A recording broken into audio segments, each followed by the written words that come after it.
나와 있어요. 요즘에 굉장히 핫한 게 챗 GPT라는 프로그램인데, 그러니까 인간이 가지고 있는 지식의 끝에서 그걸 정리해주는 컴퓨터죠. 그래서 제가 왜 우리가 역사를 배우는 것이 중요한가 라는 걸 좀 더 명확하게 이해를 해보려고 챗 GPT에 역사를 배우는 것의 중요성이라는 질문을 해봤어요. 그랬더니 이 챗 GPT라는 컴퓨터가 좋은 답을 해주더라고요. 아주 명쾌한 답을 해주는데, 여러 가지가 있었는데 제가 네 가지는 진짜 중요한 것 같아서 소개를 해드릴게요. 첫 번째, 과거를 이해하는 데 도움이 되는데, 우리는 과거의 결단과 사건들을 통해서 지혜를 배울 수가 있습니다. 그리고 그 문제의 근본적인 원인을 지금 현재를 살아가는 우리가 이해할 수 있습니다 라는 거죠. 두 번째는 문화와 정체성. 이 역사는 우리가 사는 이 문화와 정체성의 일부인 거죠. 그걸 통해서 우리가 이루어졌기 때문에, 그렇기 때문에 우리 조상들의 경험과 업적은 내가 누군지, 내가 어떤 가치관을 가지고 살아야 하는지를 알려주는 중요한 지표가 된다는 거예요. 그 세 번째는 미래를 위한 준비가 된다고 합니다. 과거의 실수나 성공 사례들을 통해서 우리가 더 좋은 결론을 낼 수 있도록, 그래서 비슷한 상황이 닥쳤을 때 더 좋은 해결 방안을 가지고 나아갈 수 있는 그런 미래를 위한 준비를 주고, 또 네 번째는 이러한 문제들이 있었을 때 해결할 수 있는 힘이 더 많아진다는 거죠. 이거를 똑같은 문제가 있었을 때 우리가 그거를 그냥 똑같이 하는 건 아니라 왜 그런지 분석하고 거기에 맞는 대답을 해나갈 수 있다는 거예요. 이게 인간이 가진 지식이 결론을 내린 역사를 배우는 것의 중요성입니다. 사실 외우는 건 좀 힘든데요, 그냥 컴퓨터에 치면 나와요. 안 외우셔도 되거든요. 한마디로 하면 과거는 지금 내가 왜 나인지, 그리고 나는 어떠한 가치관을 가지고 살아가야 되는지, 그리고 앞으로 내가 나아갈 때 비슷한 문제를 겪거나 또 똑같은 경험을 할 때 과거의 실수를 반복하지 않도록 힘이 돼준다는 거예요. 그렇기 때문에 우리는 역사를 배우는 것이 중요하죠. 한국 사람은 일본의 압제 시대를 살았습니다. 근데 미국이 일본을 이겼죠. 그때 미국과 영국과 중국이 포츠담 선언을 해요. 그 포츠담 선언 안에 너네가 이것을 받아들여야 해 라는 거를 미국이 일본한테 제안을 하는데, 그 안에 한국을 해방시킬 것도 포함이 돼 있었어요. 그래서 일본은 그것을 먹고, 그럼 우리는 한국을 해방합니다 라고 됐기 때문에 그걸 선언한 날이, 항복한 날이 15일이에요. 그러니까 한국은 해방과 동시에 일본은 전쟁에서 진 종전이 되는 거죠. 제가 좀 전에 역사를 배우는 것의 중요성에서 대해서 말씀드렸듯이, 우리가 이 전쟁의 과거를 기억하는 건 물론 아픈 일입니다. 그렇다고 우리가 이 전쟁에 매달려서, 과거에 매달려서 서로를 미워하거나 싸우거나 할 필요는 없다고 생각을 해요. 앞으로 나아가야 돼요. 그러나 이거를 우리가 어떻게 받아들이고 어떻게 이해할 때 더욱더 평화로운 시대가 도래하는가, 이걸 우리가 배우기 위해서는 전쟁을 기억하는 것은 굉장히 중요합니다. 왜냐하면 우리는 평화롭게 살고 싶으니까요. 평화를 원하는 건 누구나 마찬가지지 않습니까? 인간이 근본적으로 원하는 건 평화롭게 사는 거예요. 그렇기 때문에 일본에 사는 우리여도 한국에 사는 사람이어도 광복절이나 종전기념일을 기억하는 건 굉장히 중요합니다. 근데 조금 전에 말씀드렸듯이 역사를 배우는 것의 중요성에서 문화와 정체성이라는 면이 있었죠. 내가 누군지, 그리고 나는 어떠한 가치관을 가지고 살아가야 하는지라는 면이 있었어요. 우리는 물론 한국과 일본에 사는 사람들이지만, 근데 우리는 그 이전에 크리스천이잖아요.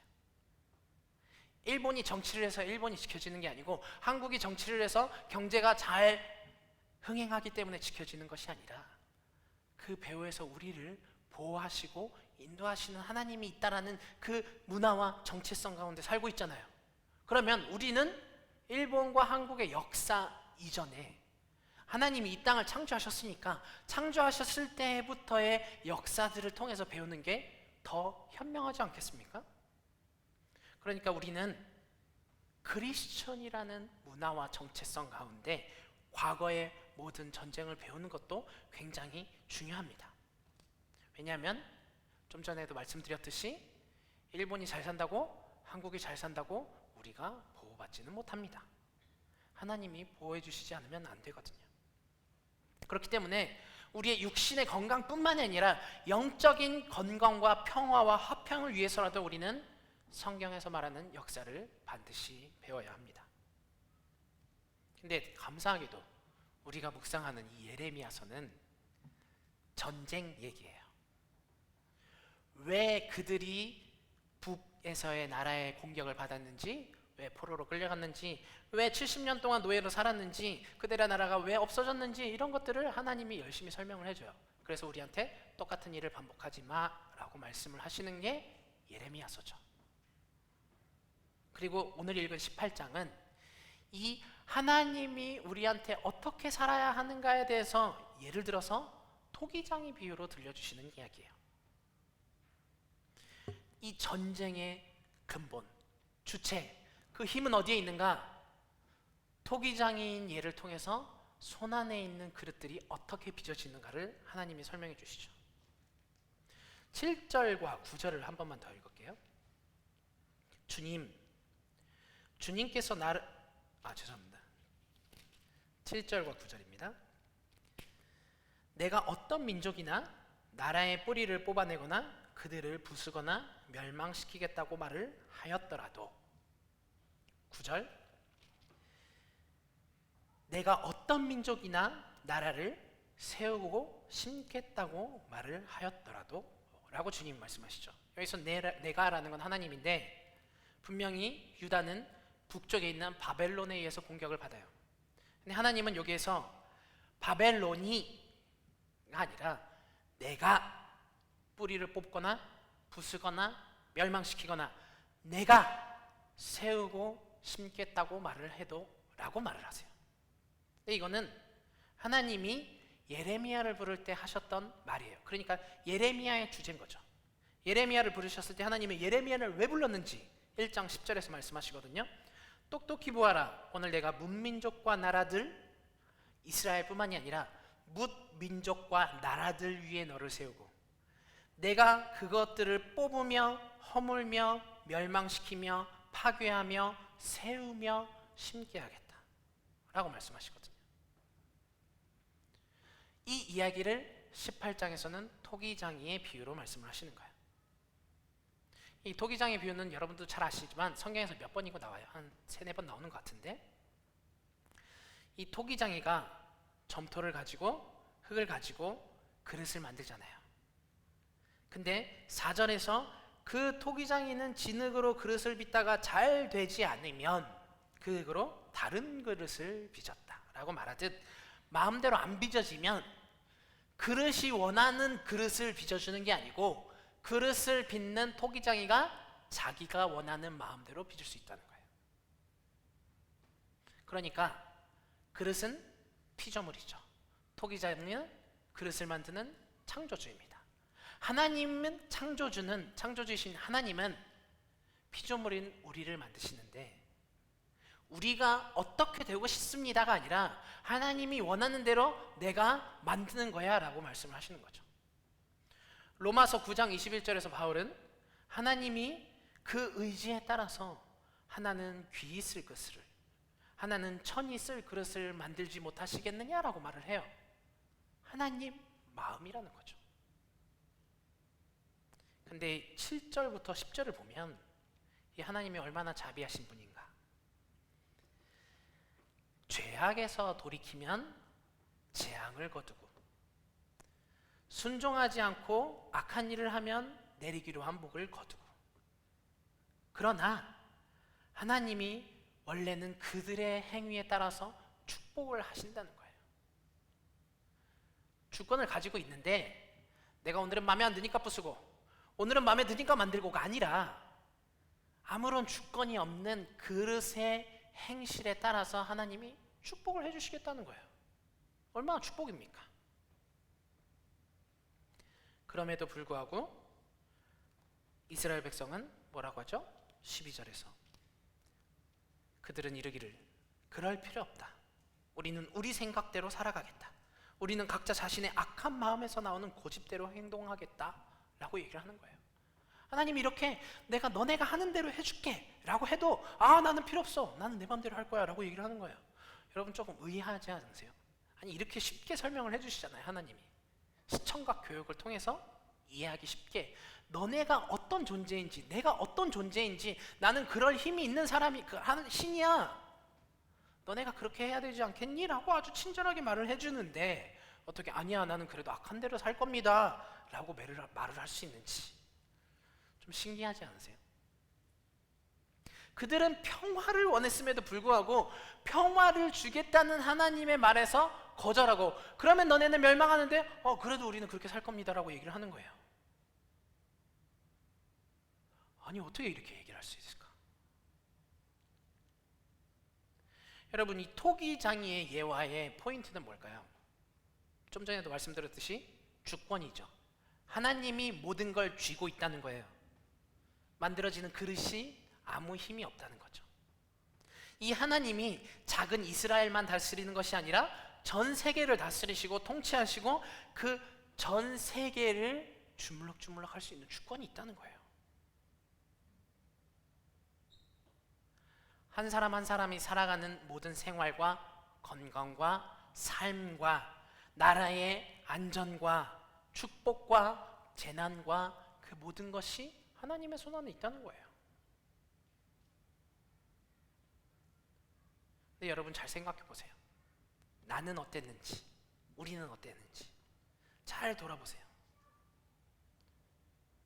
하나님께 모든 걸 다 맡겨드리고 그러면 나는 그냥 편안하게 살면 되나 할 때 여러분 불안함을 느끼신 적 없어요?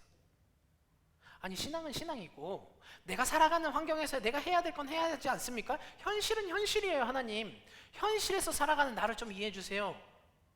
열심히 내가 6일 동안 일하니까 일도 하고 사람들과 관계도 맺고 공부도 열심히 하는 거고 사회 문제들에 대해서 나도 생각을 하고 하는 거 아닙니까? 현실은 현실이지 않습니까? 라고 생각하신 적 없으세요? 우리는 이런 마음속에 갈등이 있어요. 그렇다고 여러분들이 다 360을 그냥 주님 앞에 나와서 기도만 하라는 얘기는 아니에요. 우리는 우리의 보내진 영역에서 우리가 해야 할 일을 해야 합니다. 근데 그때 우리는 또 하나님한테 뭐라고 얘기하느냐? 아니 지금은 내가 조금 열심히 해야 하지 않습니까? 하나님 잠깐만 기다려주세요. 봉사나 잠깐만 기다려. 나는 이걸 좀 해야 돼요.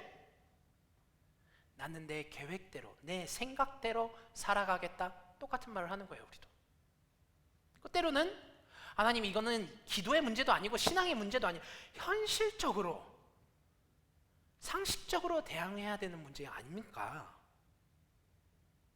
하나님의 의도와 상관없이 내 마음의 뜻에서 나오는 대로 행하겠다는 거예요.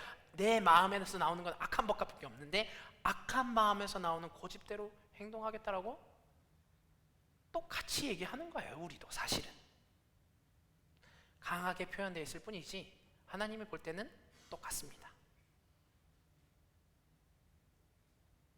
우리는 정말 이 인생을 살아가면서 하나님께 주권이 있다는 걸 완전히 내려놓고 그 가운데서 열심히 살아가고 있느냐? 사실 쉽지가 않아요. 유다 백성이었기 때문이 아니라 사람이라면 다 그렇다는 거예요. 제 처음에 역사를 배우는 것의 중요성에서 문제 해결 능력을 강화시켜주고 미래를 위한 준비가 되는 게 역사를 배우는 것이라고 말씀드렸어요. 그러면 우리도 역사에서 배워야 되겠죠. 열심히 못하니까 잘 분간을 못하니까 배워서 하나님이 뭐라고 하시는지 그대로 배워서 살아야 되지 않겠습니까? 하나님이 18장에서 토기장이 얘기를 하시는데 참 친절하게도 하나님은 17장에서 하나님께 주권을 맡기는 삶이 어떤 것인지를 설명을 해줘요. 17장 5절부터 7절을 읽겠습니다. 나 주가 말한다. 나 주에게서 마음을 멀리하고 오히려 사람을 의지하며 사람이 힘이 되어주려고 하니 하고 믿는 자는 저주를 받을 것이다. 그는 황야에서 자라는 가시덤불 같아서 좋은 일이 오는 것을 볼 수 없을 것이다. 그는 소금기가 많아서 사람이 살 수도 없는 땅 메마른 사막에서 살게 될 것이다. 그러나 주님을 믿고 의지하는 사람은 복을 받을 것이다. 첫 번째 하나님이 주시는 분별력, 지혜는 사람을 의지하지 말고 하나님을 의지해라라는 거예요. 근데 우리는 아니요 나는 하나님을 의지하고 사람을 의지하지 않아요 라고 얘기하지만 사실은요 사람을 의지할 때가 많아요. 아니 우리는 세상에 나아가서 복음을 전해야 되고 하나님의 빛을 나타내고 소금으로서 살아야 되잖아요. 그러니까 우리가 인간관계를, 신뢰관계를 잘 맺는 건 중요합니다. 내가 그 사람을 의지하는 게 아니고 그 사람과 내가 잘 좋은 관계를 맺어야 되잖아요. 이렇게 얘기할 때가 있거든요. 근데 진짜 우리의 마음은 정말 교묘하게 뒤틀려 있어요. 이거를 핑계로 삼아요. 이게 어떻게 판단이 되느냐? 우리가 회사 생활하면서 사람과의 관계를 맺을 때, 우리가 계약처와의 관계를 맺을 때, 우리가 어떤 일을 하면서 사람과의 관계를 맺을 때 그 사람과 나의 관계가 어떠한 목적에서 이루어졌느냐를 보면 알 수 있어요. 내가 그 사람 앞에서 그리스도의 제자로서 빛과 소금을 나타내기 위해서 하나님의 영광을 그 사람한테 드러내기 위해서 내가 그 사람과 잘 관계를 맺어가고 있는 목적이 먼저냐?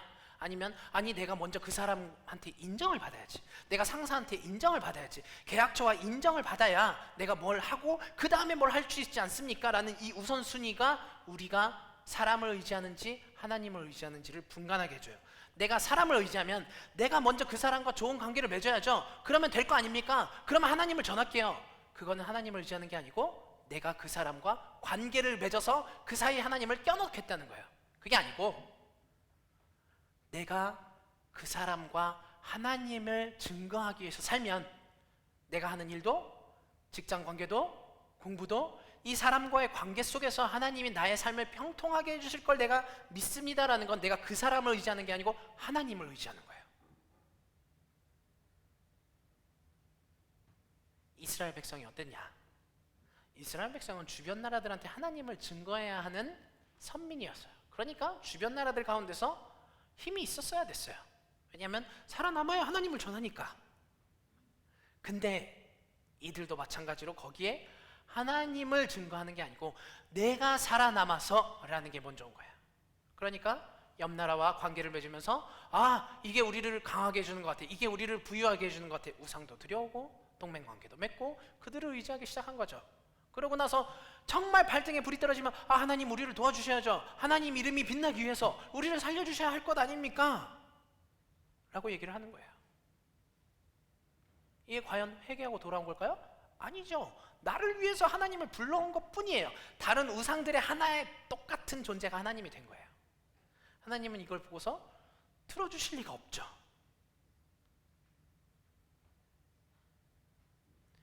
우리도 내가 사람과 만날 때 그 가운데 예수님이 계시느냐 계시지 않느냐, 이게 핵심입니다. 내가 이 사람과 관계를 맺는 이유는 분명히 하나님이 원하시는 뜻이 있을 거야. 내가 하나님께 순종할 때 하나님이 이 관계 속에서 하나님의 영광을 나타내시겠지. 근데 반대로 아 내가 이걸 일단 잘해야 헌금도 하고 봉사도 하고 내 생활이 지켜지지 않습니까? 일단 살고 봐야죠. 하나님 도와주세요. 완전히 반대라는 거예요. 하나님은 그때 우리한테 물어주신 거죠. 너는 나를 의지하니? 그 사람을 의지하고 있니? 그때 우리는 어떻게 대답할 수 있을까요? 두 번째 하나님이 우리 보고 점검하기를 원하는 것은 17장 21절부터 22절입니다. 나 주가 말한다. 너희가 생명을 잃지 않으려거든 안식일에는 어떤 짐도 옮기지 말고 짐을 가지고 예루살렘의 성문 안으로 들어가지도 말아라. 안식일에는 너희의 집에서 짐도 내가지 말아라. 어떤 일도 해서는 안 된다. 너희는 내가 너희 조상에게 명한 대로 안식일을 거룩하게 지켜야 한다. 하나님이 확인하시는 거예요. 너의 주권은 나한테 있니? 두 번째, 안식일을 지키고 있니? 라는 거예요. 이 17장에서 얘기하는 하나님이 안식일을 지켜라는 내용에 좀 강조된 게 있죠. 짐도 옮기지 말고, 예루살렘의 성문 안으로 짐을 들고 들어가지도 말고, 짐을 내가지도 말고, 일도 하지도 말고. 여러분 짐을 나르고 일을 왜 할까요? 생활을 지키기 위해서 아닙니까? 일을 해야 먹고 사니까. 그때 하나님은 말씀하시는 거예요. 생명을 잃지 않으려면 일하지 마.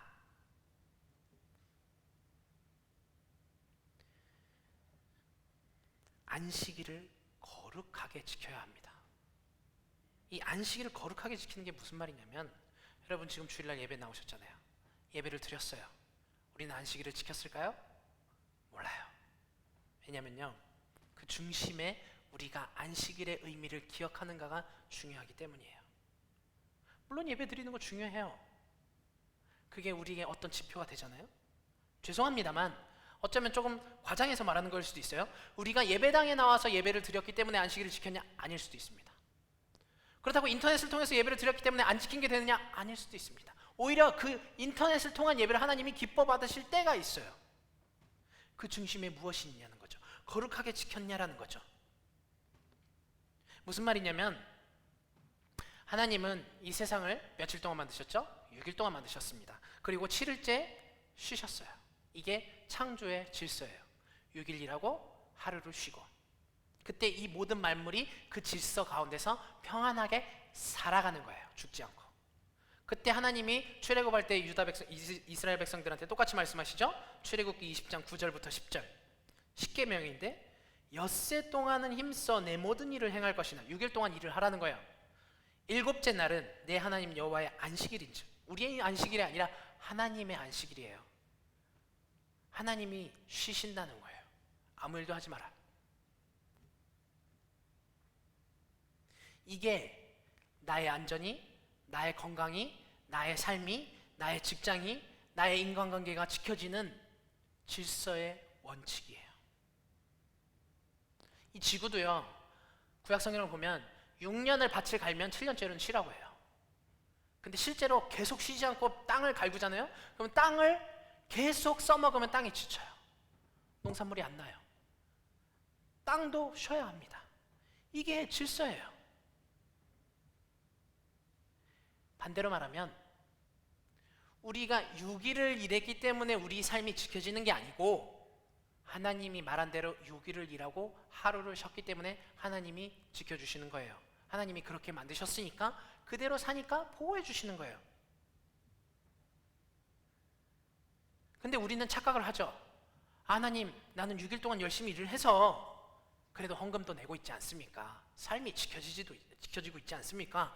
그래서 때로는 오늘은 어쩔 수 없이 주일날도 일을 해야 합니다. 하나님.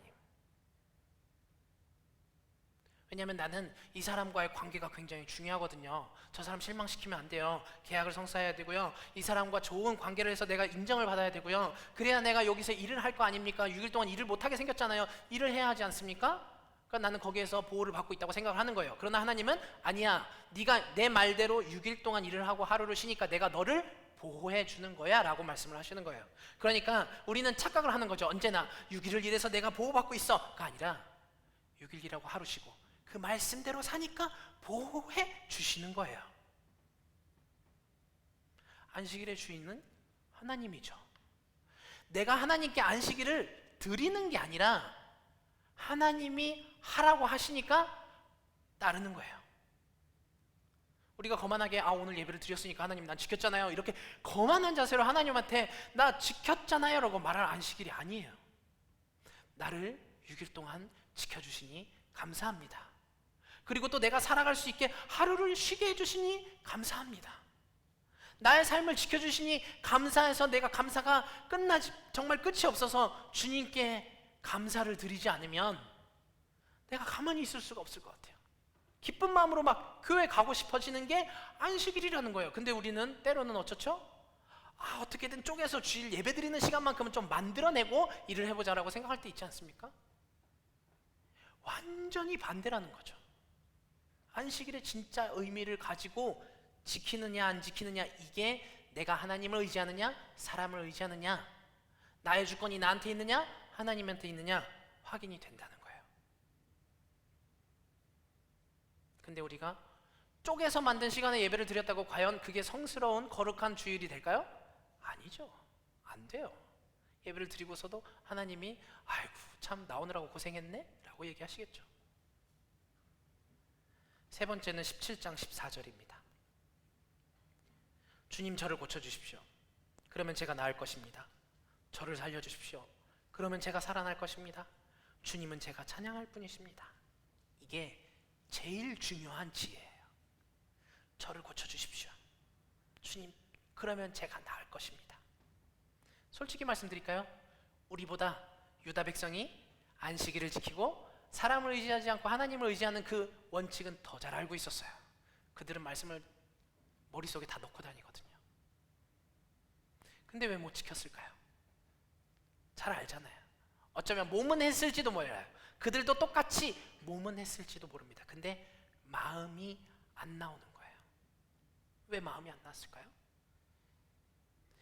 아담과 하와가 선악과를 먹잖아요. 이 선악과를 먹으면 사람이 어떻게 되냐면 나에게 좋아 보이는 것을 찾아가게 돼요. 하나님께 좋은 것을 찾아가는 게 아니라 나에게 좋아 보이는 것을 찾아가게 됩니다. 내가 어떤 게 나한테 선한 것인지 어떤 게 나한테 악한 것인지 내 기준으로 바꾸는 거예요. 그러니까 하나님이 원하는 게 아니고 내가 원하는 걸 찾게 되는 거예요. 욕구를 부리고 내 마음대로 하는 거죠. 로마서 3장 11절 12절에서 하나님을 찾는 자도 선을 행하는 자도 없다고 해요. 선악과를 먹은 사람은 누구나 마음으로부터 하나님을 찾을 수가 없어요. 선을 행할 수도 없어요. 마음으로부터 하나님을 의지할 수도 없고 마음으로부터 안식일을 지킬 수도 없어요. 안 하는 게 아니라 못합니다. 오늘 읽은 17장 9절을 보면 이렇게 말씀하시거든요. 이렇게 써 있거든요. 만물보다 더 거짓되고 아주 썩은 것은 사람의 마음이니 누가 그 속을 알 수 있습니까? 이게 일본어 성경이나 NIV 영어나 그 원래 영즈 리테럴이라는 원어에 충실한 해석을 보면 beyond cure, 치료와는 거리가 먼, 치료할 수 없는, incurable, 치료할 수 없는 불치의 병.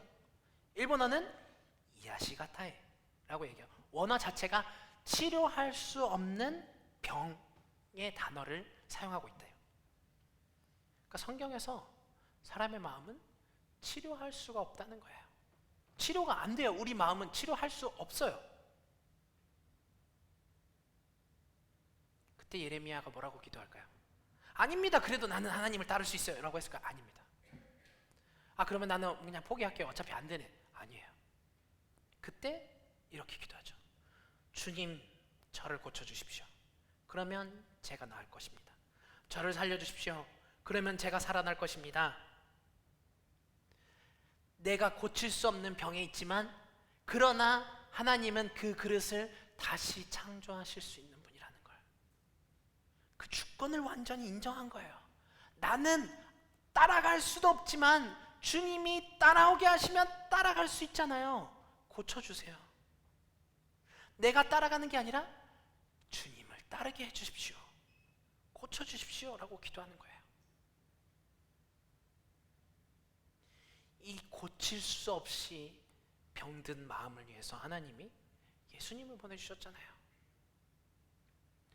그리고 그 예수님의 십자가의 보혈이 우리의 죄를 덮을 때 하나님이 우리를 깨끗해진 게 아니라 깨끗한 자라고 쳐주세요.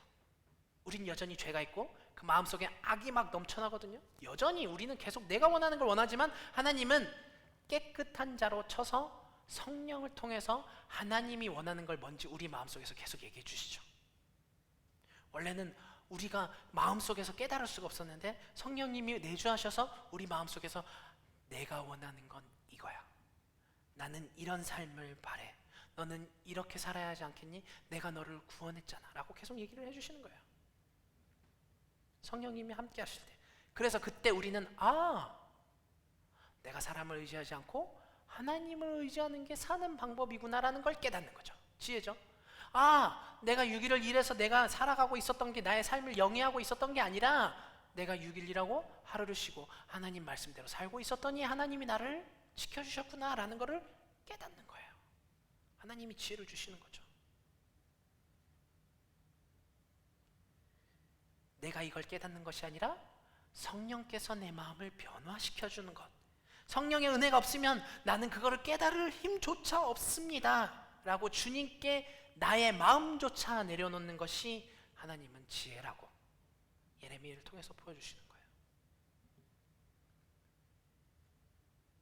결론입니다. 여러분, 우리가 성경을 통해서 배우는 거는 세상에 없던 얘기를 배우는 게 아니잖아요. 사람이 이게 좋은 것 같아 라고 해서 만든 그런 불경이 아니죠. 역사책입니다. 그 역사 가운데서 일하셨던 하나님이 여기다가 나는 이라고 기록을 하시잖아요. 그 원인이 뭐였었는지를 세세하게 기록하시고 어떻게 살아야 하는지 교훈과 지혜를 여기다 주시는 거예요. 우리가 결코 이거를 읽고 그래도 오늘은 오늘대로 살아야지라고 얘기해서 생각할 문제가 아닙니다. 이거는 우리가 내일부터의 삶의 새로운 나의 역사를 쓰잖아요. 그 나의 역사와 관련된 거란 거예요. 제가 처음에 챗GPT를 통해서 어떠한 질문을 역사를 배우는 것의 중요성을 질문했더니 이런 대답이 있었다고 했죠. 과거를 이해하는 데 도움. 우리는 과거의 사건들과 결단들을 통해서 지혜를 배울 수 있습니다. 현재의 문제와 도전에 대한 근본적인 원인을 이해할 수 있습니다. 일본이 안정돼서 살아가는 것, 과연 일본의 정치가가 경제가들이 잘 굴리고 있을까요? 그래서일까요? 아니라는 거예요. 역사 가운데서 인생의 주권은 오직 주님의 손에 달려있음을 인정하는 것이 우리가 평화롭게 사는 것이라고 말씀하고 있잖아요. 인간의 최고의 지식인 챗GPT도 그게 중요하다고 얘기를 해주는 거예요. 그러니까 우리가 종전기념일 광복절에 미국한테 감사해야 될까요? 져준 일본한테 감사해야 될까요? 정치가들한테 감사해야 될까요? 아니죠. 하나님 앞에서 나와서 예배할 수 있는 것, 우리의 죄된 마음을 고백할 수 있게 우리의 회개의 마음을 주시는 것, 우리를 치료해 주시는 것, 우리를 구원해 주신 것, 우리가 지금 이 일본 땅에서 평화롭게 살아가게 할 수 있는 것 다 주님의 은혜입니다. 종전기념일한테 감사해야 되고 우리가 고민해야 되는 건 어떻게 살아갈까 아니라 하나님 감사합니다. 앞으로도 하나님만 따르겠습니다. 그때 주님이 우리에게 평안을 주시리라 믿습니다. 이거예요. 종전기념일에 다른 거 생각할 필요가 없어요. 하나님이 주인이잖아요.